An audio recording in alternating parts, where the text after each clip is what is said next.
पुण्याच्या जुन्नर तालुक्यातील बनकर फाटा जुन्नर महामार्गावर भीषण अपघात झालाय। अपघातात जुन्नरचे नायब तहसीलदार अनंता गवारींचा मृत्यू झालाय।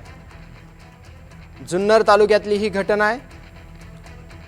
बनकर फाटा जुन्नर मार्गावर हा अपघात झालाय। या भीषण अपघातात जुन्नरचे नायब तहसीलदार अनंता गवारींचा मृत्यू झालाय। यशपाल सोनकांबळे आपले प्रतिनिधी याविषयी अधिकची माहिती देत आहेत। यशपाल, मयूर, आपण जर पाहिलं तर जुन्नर तालुक्यातली जो बनकर फाटा आहे त्या ठिकाणी अपघात घडला।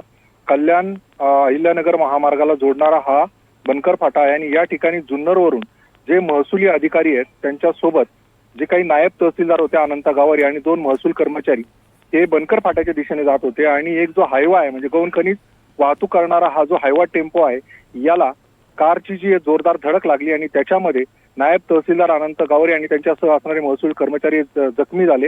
अनंता गवारी यांना पुणे येथे हलवण्यात येत होतं, मात्र दरम्यान त्यांचा मृत्यू झालेला आहे। हायवा हा गौण खनिज वाहतूक करणारा टेम्पो होता आणि त्या धडकेमध्ये हा मृत्यू झाल्यामुळे हा घात की अपघात असं प्रश्नचिन्ह उभं राहिलेलं आहे आणि या भागामध्ये गेल्या काही दिवसांपासून हा प्रकार वाढलेला आहे। त्याच्यामुळे आता याची चौकशी होण्याची गरज आहे। मयूर, धन्यवाद अविनाश दिलेल्या सविस्तर माहितीसाठी।